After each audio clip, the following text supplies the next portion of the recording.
By elections మునుగోడులో రసవత్తరంగా జరుగుతున్న విషయం తెలిసిందే.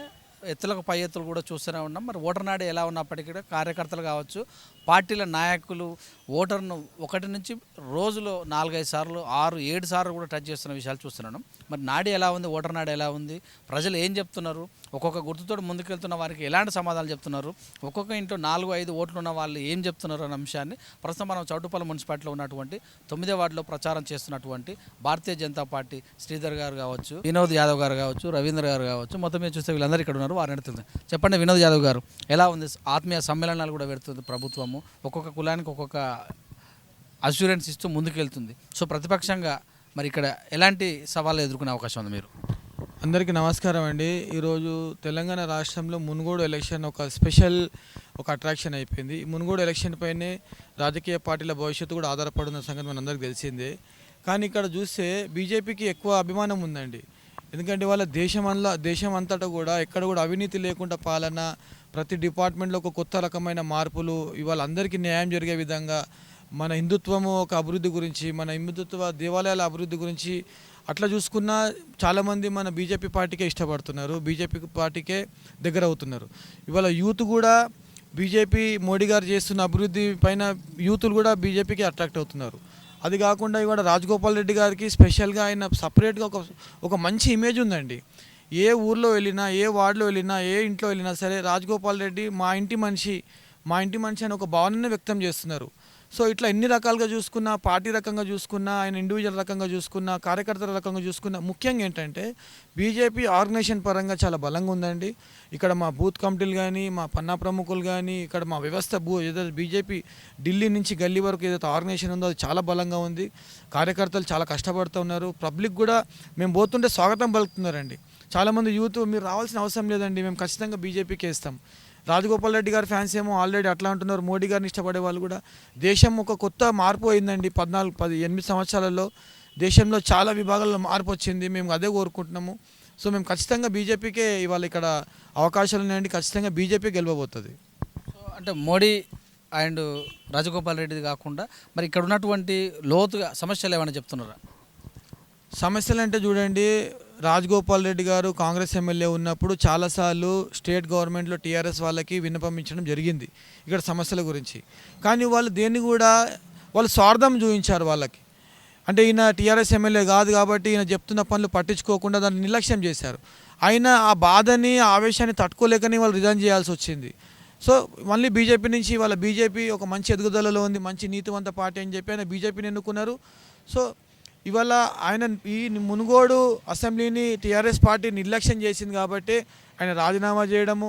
ఇంకోటి కొన్నిసార్లు చెడులో కూడా మంచి జరుగుతుంది అన్నట్టు ఆయన రాజీనామా చేసేందుకు ఇవాళ చూడండి ఎంతోమంది మినిస్టర్లు ఇవాళ ఒక్కొక్క ఊర్లో అండి, ఒక్కొక్క దగ్గర ఒక్కొక్క ఊర్లో వచ్చి కూర్చున్నారు. ఇవాళ ఎన్నో టీఆర్ఎస్ కేసీఆర్ ఎన్నో పథకాలు ఇవాళ రిలీజ్ చేస్తూ ఉన్నాడు వార్ ఫుటింగ్ మీద. సో ఇదంతా చూస్తే పబ్లిక్ బెనిఫిట్ అయింది. రేపు గెలిచిన తర్వాత కూడా ఖచ్చితంగా రేపు రాబోయే రోజుల్లో కూడా బీజేపీ ప్రభుత్వం తెలంగాణ రాష్ట్రంలో ప్రభుత్వం ఏర్పాటు చేయబోతుంది. ఇవాళ బండి సంజయ్ గారి పాదయాత్ర మనం చూసుకుంటే ఏ మీటింగ్ చూసుకున్నా అండి కొన్ని లక్షల మంది అండి సభలో, వేల సంఖ్యలో, లక్షల సంఖ్యలో ప్రజలు ప్రతి చోట కూడా బీజేపీ బలపడుతుంది, నాయకత్వం పెరుగుతూ ఉన్నది. మహిళలు, యువకులు అందరూ కూడా బీజేపీలో చేరుతున్నారు. వాళ్ళ ఉన్న ప్రాంతాలలో పార్టీని బలపరుచుకుంటున్నారు. ఇవాళ ఖచ్చితంగా రాబోయే కాలంలో తెలంగాణ రాష్ట్రంలో బీజేపీ ప్రభుత్వం రావడము ఖాయము. ధర్మయుద్ధ అంటారు, ధర్మరాజులకే కాకుండా మరి ఓటర్లను ప్రలోభ పెడుతున్నారు, లీడర్లు కూడా ప్రలోభ పెడుతుంది భారతీయ జనతా పార్టీ, ధర్మానికి విరుద్ధంగానే ఆరోపణలు వస్తున్నాయి. ఇది మీరు అన్నట్టు ఓన్లీ ఆరోపణ అండి. వాళ్ళకి ఇంకా వేరే మార్గం ఏం లేదు. ఇంకా వాళ్ళు అన్ని రకాలుగా మాట్లాడిన అబద్ధాలన్నీ కూడా ప్రజలకు ఇంకా తెలిసిపోయింది. ఇంకా వాళ్ళకి ఏ మార్గం లేక ఇదొక జూటా కానీ వాళ్ళు నడుపుతున్నారు. బీజేపీకి అవసరమే లేదండి. బీజేపీ అట్లా చేయదు. బీజేపీ ఒక సిద్ధాంతం గల పార్టీ, ఒక పద్ధతి గల పార్టీ, ఒక ఆర్గనైజేషన్ పరంగా ముందుకెళ్తుంది, ఒక ఐడియాలజికల్ పార్టీ, ఒక కార్యకర్తలను నమ్ముకొని ముందుకెళ్తుంది తప్ప ఎవరినో నమ్ముకొని ఎవరో వస్తే పార్టీ చాలా మారిపోతుందనో, ఎవరో వస్తే రాత్రి మనం ఇంకేదో బీజేపీ నెక్స్ట్ లెవెల్కి వెళ్తుందని అనుకునే పార్టీ కాదు. బీజేపీ బేసిక్గా కింది స్థాయి, ఒక బూత్ స్థాయి నుంచి కూడా రాష్ట్ర స్థాయి నాయకత్వము, దేశ స్థాయి నాయకత్వము, ఒక ఐడియాలజికల్గా నమ్ముకొని ముందుకెళ్తున్న పార్టీ అండి. ఇవన్నీ కూడా ఫేక్, ఇవంతా డ్రామా.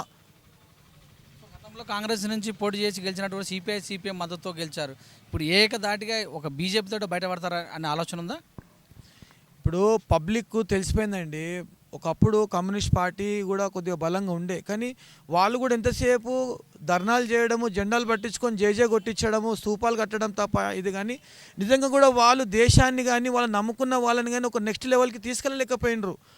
వాళ్ళ సిద్ధాంతం ఏదైనా ఉండొచ్చు, కానీ పబ్లిక్ ఇలా తెలిసిపోయింది. కానీ అదే మనం భారతీయ జనతా పార్టీ చూస్తే ఆకాశం అటు 90స్లో వాజ్పేయి గారి ప్రభుత్వం ఉన్నప్పుడు చూసినా దేశంలో ఎన్నో మార్పులు, ఎక్స్టర్నల్ మినిస్టర్గా చేసినప్పుడు కానీ మన రోడ్స్ డెవలప్మెంట్స్ కానీ అప్పుడు కూడా ఎన్నో మార్పులు తీసుకొచ్చారు. తర్వాత 2014 తర్వాత చూస్తే 2014 కంటే భారతదేశం చరిత్ర వేరు, 2014 తర్వాత వేరు. మనం ఎన్ని మార్పులు చూస్తున్నాం ఇవాళ. మనం మొత్తం ప్రపంచంలోనే భారతదేశం ఒక గౌరవం. మనం అందరం కూడా ఇక్కడ చిన్న ఊర్లో కూడా వాళ్ళు కూడా గర్వపడే విధంగా దేశాన్ని వాళ్ళ ముందుకు తీసుకెళ్తా ఉన్నాడు. ప్లస్ మన ఇండియాలో కూడా ఎన్నో కంపెనీస్ని ఇన్వైట్ చేస్తున్నాడు ఎకనామికల్గా. మళ్ళీ మన ఒక మిలిటరీ సిస్టాన్ని చూసుకుంటే కూడా దాంట్లో కూడా ఎన్నో మార్పులు, మన ఎడ్యుకేషన్ సిస్టంలో చూసుకుంటే కూడా దాంట్లో కూడా ఎన్నో మార్పులు. అట్లా ప్రతి చోట మన రిజర్వేషన్ సిస్టమ్ చూసుకున్నా కానీ కేవలం బీసీలకైతే ఆయన ఇంకా మనం చాలా ఎన్ని చెప్పుకున్నా తక్కువనే. మోడీ గారు ఇవాళ స్వాతంత్రం వచ్చినాక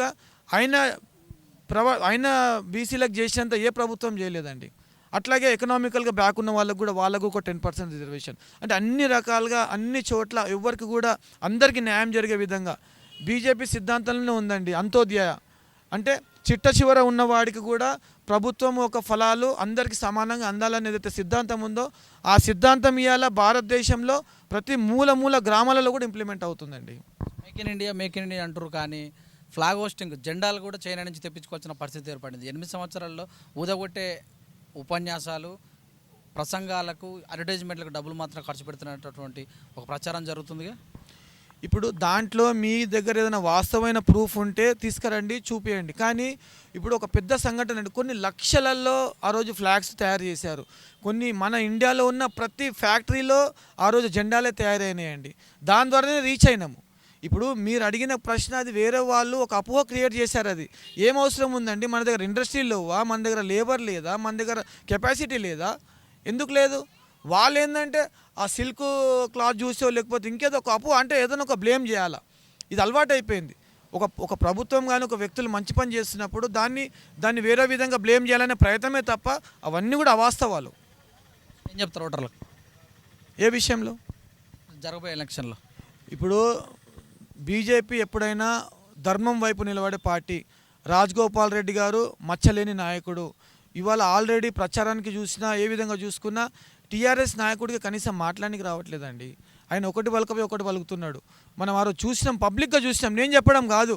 ఆయన చూస్తే వాళ్ళ అధినాయకుడు ఖాళీ ఆయన కనుసైగలతో ఆయనను శాసిస్తూ ఉన్నాడు. అంటే నువ్వు వెనుకకు ఉండాలా, ముందలు ఉండాలా, నువ్వు కూర్చోనా, నిలబడాలా. ఇంకోటండి, ఇతర పార్టీ వాళ్ళ ప్రభుత్వంలో ఉన్న పార్టీ ఆయనకు దత్తత తీసుకుంటా అంటున్నాడు. అంటే నువ్వు దత్తత తీసుకునే స్థితి ఎందుకు? నీకు ఒక కాన్స్టిట్యూన్సీ ఒకలాగా, ఒక కాన్స్టిట్యూన్సీ ఒకలాగా కాదు కదండి.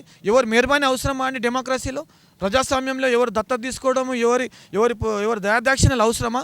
ఒక గ్రామానికి ఎంత ప్రాముఖ్యత ఉండాలో, గ్రామం ఎంత అభివృద్ధి చెందాలో, ఒక పట్టణం ఎంత అభివృద్ధి చెందాలో అంత సమానంగా ఉండాలండి. ఎవరో దత్తత ఇదేమన్నా పాకిస్తాన్లో ఉందా? ఇదేమన్నా అడవులలో ఉందా? ఇదేమన్నా వేరే దేశంలో ఉందా? నేను దత్తత తీసుకుంటా అంటే అంతే. నువ్వు ఇండైరెక్ట్గా ఏం సిగ్నల్ ఇస్తున్నావు? ఇక్కడ అభివృద్ధి లేదు, నేను ఏదో చేస్తానని సిగ్నల్ ఇస్తున్నావు. ఎంత దారుణం అండి ఇది. ఎవరి మెహర్బానీ అవసరం లేదండి. భారతదేశంలో ఏ ఊరైనా, ఏ స్టేట్లో ఏ ఊరైనా అంత సమానం అండి.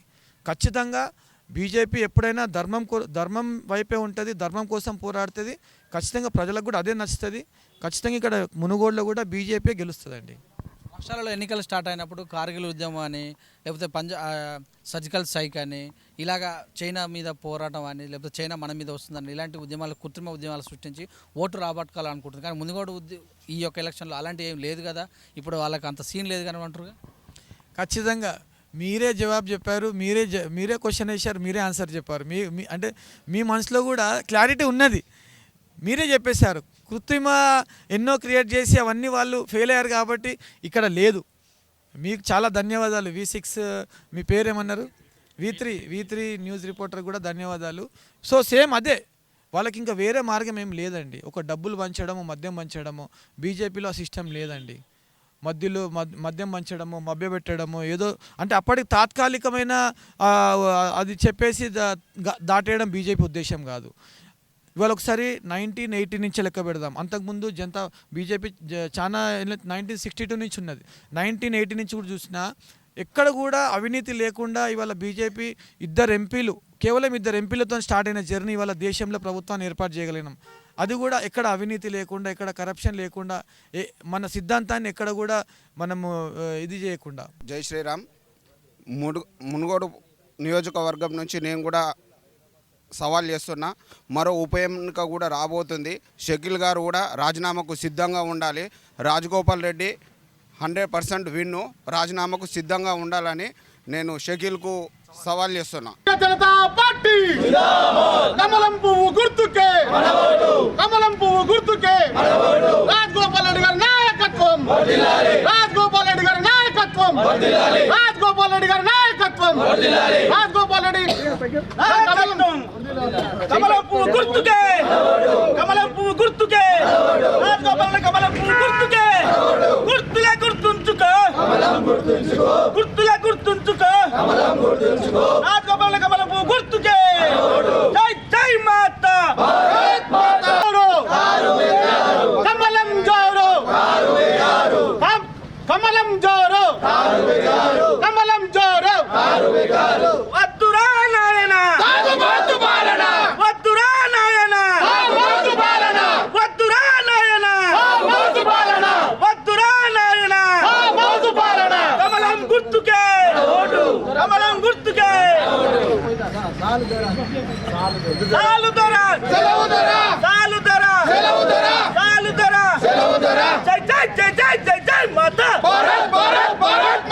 జై జై జై జై జై జై మాతా, జై జై జై జై माता. कौन करेगा? हम करेगा, हम करेगा. देश की रक्षा कौन करेगा? कौन करेगा? हम